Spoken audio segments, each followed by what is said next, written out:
اب آپ کو پتا چلا کہ آپ کے ووٹ کی طاقت کیا ہے. آپ لوگ بیٹھے ہوئے تھے گھروں میں, کچھ لوگ مایوس ہو کر. آپ کے ووٹ کی وجہ سے آج یہ ذلت شریف خاندان کو دیکھنی پڑ رہی ہے. آپ تیار رہیں, آپ کو دوبارہ ووٹ کا موقع ملے گا. بلنڈر یہ ہوا ہے ان سے کہ انہوں نے اتنی دیر سے کام ڈالنا شروع کیا کہ تب تک فارم 45 آدھے سے زیادہ جاری ہو چکے تھے. خدا کی قسم یہ ملک تبدیلی کی طرف جا رہا ہے, اور آپ نے نہ ڈرنا ہے, نہ سرنڈر کرنا ہے, نہ آپ نے مایوس ہونا ہے. اور جیسے عمران ریاض خان صاحب کہتے ہیں کہ آپ نے دل نہیں چھوڑنا. یہ ملک تبدیلی کی طرف جا رہا ہے, یہ ملک تبدیلی کی طرف جا رہا ہے, یہ ملک تبدیلی کی طرف جا رہا ہے. آپ نے بالکل کسی حوالے سے بالکل یہ نہیں ہونا کہ پتہ نہیں بس سب کچھ ختم ہو گیا. کچھ بھی ختم نہیں ہو گیا. آپ کو کل پتہ چل گیا کہ آپ کے ووٹ کی پرچی کی طاقت کیا ہے. آج چل رہا ہے نا سوشل میڈیا پہ کہ اتنا ووٹ پڑا ہے پی ٹی آئی کو کہ 2 دن ہو گئے نتائج بدلتے بدلتے اور ابھی تک نتائج تبدیل کیے جا رہے ہیں. یہ ہے آپ کے ووٹ کی طاقت, اور آپ نے اپنی ووٹ کی طاقت سے انسانوں کے سارے منصوبوں کو برباد کر دیا ہے. ہمیں کیا بتایا گیا تھا؟ ہمیں یہ بتایا گیا تھا نا کہ میاں نواز شریف صادق اکثریت تو کنفرم ہے اور 2/3 اکثریت دینے کی کوشش کی جائے گی. ہمیں کیا بتایا گیا تھا کہ پی ٹی آئی 25 سیٹوں کے اوپر ہوگی. ہمیں کیا بتایا گیا تھا؟ میکسیمم پی ٹی آئی کی 35 سیٹیں ہوں گی. گالیاں دے کے کہا جاتا تھا کہ عمران خان کو ہم 35 زیادہ سیٹیں نہیں دیں گے. اور یہ عمر چیمہ, یہ اپنا سہیل بڑائی صاحب, یہ 2-3 اور لوگ, انہوں نے بڑے آ کے بتایا کہ اتنی سیٹیں پی ٹی آئی کے پاس ہوں گی, اتنی پی ایم ایل این کے پاس ہوں گی. یہ سب بندوں کے منصوبے تھے. لیکن آپ لوگوں نے جنہوں نے ووٹ ڈالا ہے, آپ نے اپنے ووٹ کی پرچی سے بندوں کے سارے منصوبوں کو فلاپ کیا ہے. آپ نے ان کو جو ہے وہ سارے منصوبوں کو ناکام بنا دیا ہے. آپ کے ووٹ کی پرچی کی یہ طاقت ہے. آج سے یہ مہم چلائیں. جن لوگوں نے ووٹ نہیں ڈالا تھا ان کو کہیں کہ ہم ووٹ ڈالیں گے. اور میں آپ کو بتا دوں, اگر آج سے آپ نے یہ مہم چلائی نا کہ ہم اگلے الیکشن میں پھر جائیں گے ووٹ ڈالنے کے لیے, ہم بالکل مایوس نہیں ہیں, تو یہ سب سے زیادہ خطرناک ہوگا جب آپ یہ کہیں گے. اگر آپ یہ کہہ دیں گے کہ ہم نے ووٹ ڈالا تھا, ہمارے ووٹ سے تو کچھ ہوا نہیں ہے, آئندہ ہم ووٹ نہیں ڈالیں گے, یہ کامیابی ہوگی ان سب کی جو چاہتے ہیں کہ اس ملک میں یہی نظام چلتا رہے. آپ نے ووٹ ڈالنا ہے. جلد آپ کے دوبارہ, مجھے نظر آ رہا ہے کہ دوبارہ الیکشن ہوں گے. یہ میں آپ کو بتا رہا ہوں, دوبارہ الیکشن ہوں گے. آپ کو ووٹ کی دوبارہ آپ کو موقع ملے گا, اور جنہوں نے ووٹ نہیں ڈالا وہ بھی ووٹ ڈالیں. اور میں ان لوگوں سے کہنا چاہتا ہوں, جیسے ہمارے اسلام آباد میں بہت سے ایسے دوست ہیں جنہوں نے اپنا ووٹ ٹرانسفر نہیں کروایا تھا تو وہ نہیں ڈال سکے. میں نے تو الحمدللہ اپنا ووٹ ٹرانسفر کروایا تھا. آج سے ووٹ اپنا ٹرانسفر کروانے کی طرف جائیں. الیکشن کمیشن کا پروسیس ذرا لینتھی ہوتا ہے. آسان طریقہ اس کا یہ ہے کہ آن لائن جائیں, نہ وہ اس کے اوپر پورٹل کے اوپر جو نادرا کا ہے, وہ جو آپ آئی ڈی کارڈ کا ایڈریس چینج کرتے ہیں, جب آپ اپنے آئی ڈی کارڈ نیا اپلائی کرتے ہیں اور اس کا ایڈریس چینج کرتے ہیں تو اس وقت یہ ہوتا ہے کہ آپ سے وہ پوچھتا ہے کہ آپ نے آپ کا عارضی پتہ اور مستقل پتہ کس پہ آپ کا ووٹ ہونا چاہیے. وہاں پہ آپ اگر عارضی طور پہ اسلام آباد یا جس شہر میں وہاں پہ ٹک کریں تاکہ آپ کا ووٹ اس شہر میں ہونا چاہیے. آپ کو اس دن اپنے گاؤں واپس جانے کی ضرورت نہ پڑے. اتنا لمبا ٹریول ہوتا ہے کئی جگہوں پہ. ہمارے کئی یہاں پہ دوست ہیں جو اندرون سندھ کے ہیں تو وہ نہیں جا سکے, لہٰذا ووٹ اپنا وہ کریں. مجھے آج ایک ڈاکٹر صاحب کی کال آئی, جس وجہ سے یہ میں نے بات کی ہے کہ آپ نے مایوس نہیں ہونا. ہوا یہ کہ مجھے ڈاکٹر صاحب کی کال آئی, اور وہ ڈاکٹر صاحب بہت لائق ڈاکٹر ہیں, اور انہوں نے double F C P S کیا ہوا ہے, اور ڈاکٹر صاحب نے, تو ان کی مجھے کال آئی اور بہت زیادہ اپسیٹ تھے. اور انہوں نے کہا صدیق بھائی جو ہے نا آپ بتائیں, میں تو بہت زیادہ مایوس ہوں, یہ کیا ہوا ہے ہمارے ملک کے ساتھ, یہ کیا ہو رہا ہے ہمارے ملک کے ساتھ.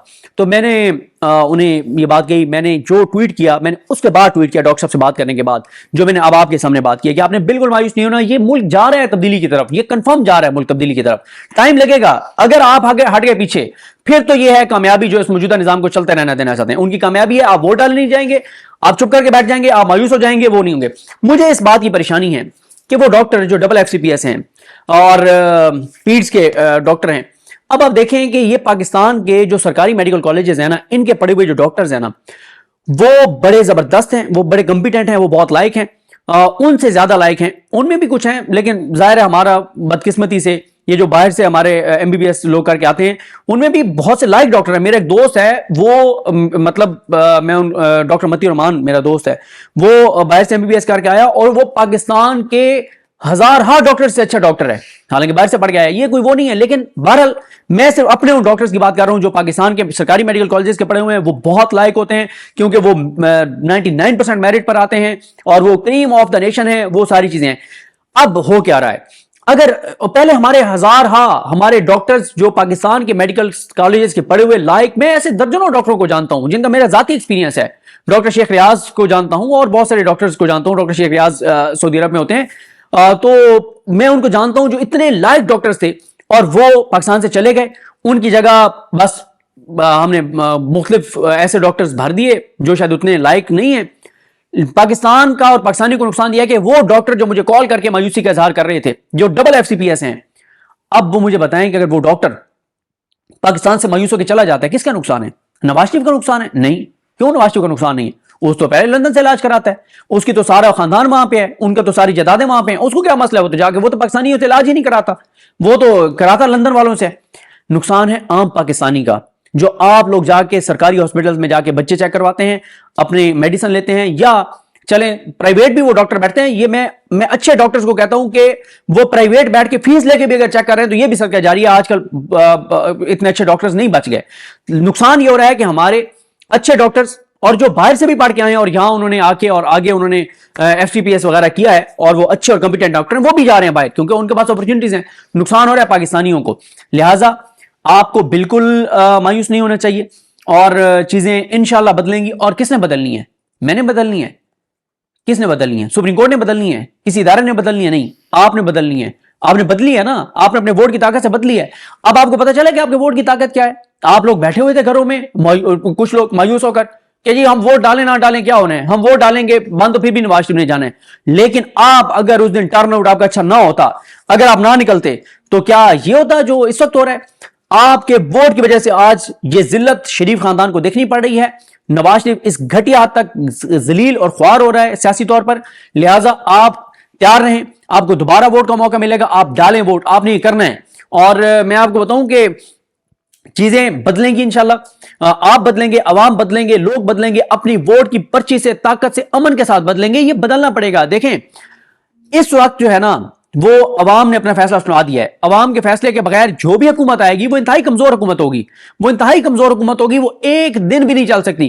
اور میں نے آپ کو مثال دی تھی کہ جیسے مریض ہوتا ہے نا، جب اس کی برین ڈیتھ ہو جاتی ہے اور آپ اس کو وینٹیلیٹر پہ ڈال دیتے ہیں، آپ اس کو 1 سال وینٹیلیٹر پر رکھیں، وینٹیلیٹر پہ آپ مصنوعی سانس دیتے رہیں گے، لیکن اس نے زندہ نہیں ہونا.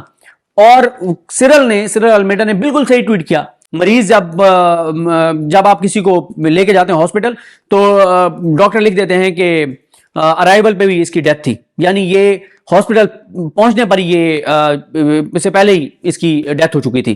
ٹھیک ہے، تو میں کیا اس کو بچانے کی کوشش کرتا، یہ تو مردہ ہی میرے پاس پہنچا تھا. تو یہ وہ حکومت ہے جو آنے سے پہلے ہی، جو ایوان میں آنے سے پہلے، اقتدار میں آنے سے پہلے ہی مردہ ہے. اور مردہ چیز ظاہر کچھ نہیں کر سکتی. اس کو وینٹیلیٹر پہ لگا کے کوئی اس کو مصنوعی سانس تو دے سکتا ہے، لیکن اس کی سانسیں جو ہیں وہ بحال نہیں ہو سکتی. لہٰذا آپ نے نہ مایوس ہونا ہے، نہ آپ نے مایوسی پھیلانی ہے. بالکل مایوس نہ ہو، چیزیں آپ دیکھیں گے بدلیں گے. اور یہ میں آپ کو بتا دوں کہ یہ جو فارم 45 جن کے پاس ہیں، یہ بڑا ویلڈ ڈاکومنٹ ہے. اور اس ویلڈ ڈاکومنٹ کے ساتھ آپ دیکھیں گے کہ عدالتوں میں چیزیں جب جائیں گی تو چیزیں بدلیں گی. اس کی وجہ یہ ہے کہ دیکھیں ٹریبیونلز میں اب کیا ہوگا، ہائی کورٹ کے لیول پہ کیا ہوگا. اگر یہاں پہ امیر بھٹی صاحب جس طرح کے ججوں کے پاس کیس لگائیں گے تو کوئی امکان نہیں ہے. لیکن الٹیمیٹلی جب یہ اوپر کسی اور جج کے پاس آئے گا، آگے جائے گا، تو اس کے حوالے سے تو بہت مشکل ہے کہ اگر 100 حلقوں کی چیزیں آتی ہیں تو کتنے کو آپ 2 نمبری کے ساتھ ان کو کہیں گے کہ نہیں یہ ٹھیک جیتے ہیں؟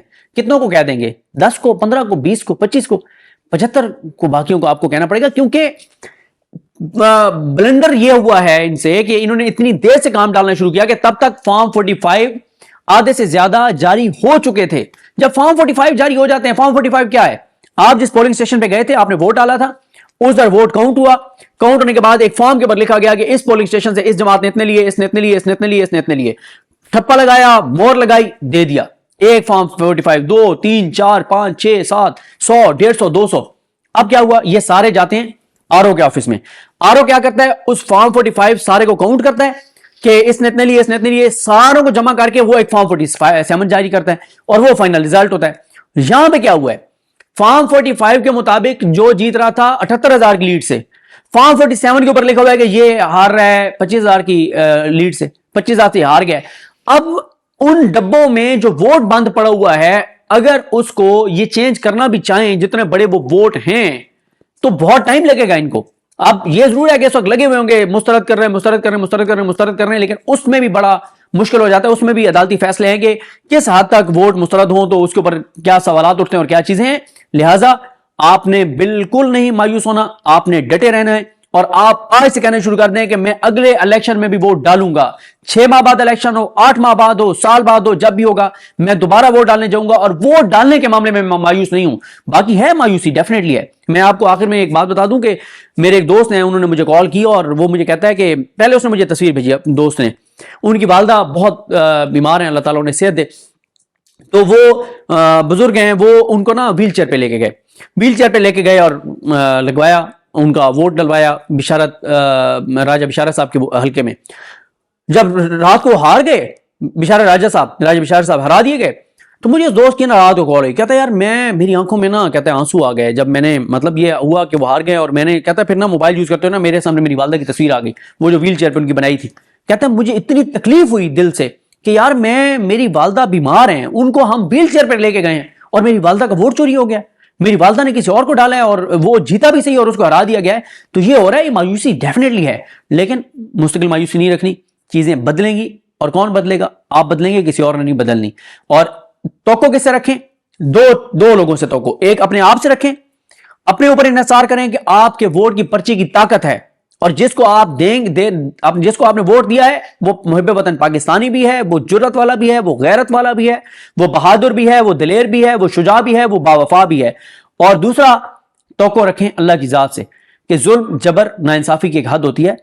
مولا علی کا جو قول ہے نا کہ کفر کا نظام تو چل سکتا ہے لیکن ظلم کا نظام نہیں چل سکتا، اور مولا علی کا قول جن کو علم کا دروازہ کہا جاتا ہے تو ان کا قول غلط ثابت نہیں ہوگا، انشاءاللہ اللہ تعالیٰ کرم کرے گا، چیزیں ٹھیک ہوں گی۔ اور بس آپ نے مایوس نہیں ہونا اور دل نہیں چھوڑنا۔ مجھے اپنی دعا میں یاد رکھیں۔ اللہ کریم ہم سب کا حامی ناصر ہو۔ اللہ حافظ۔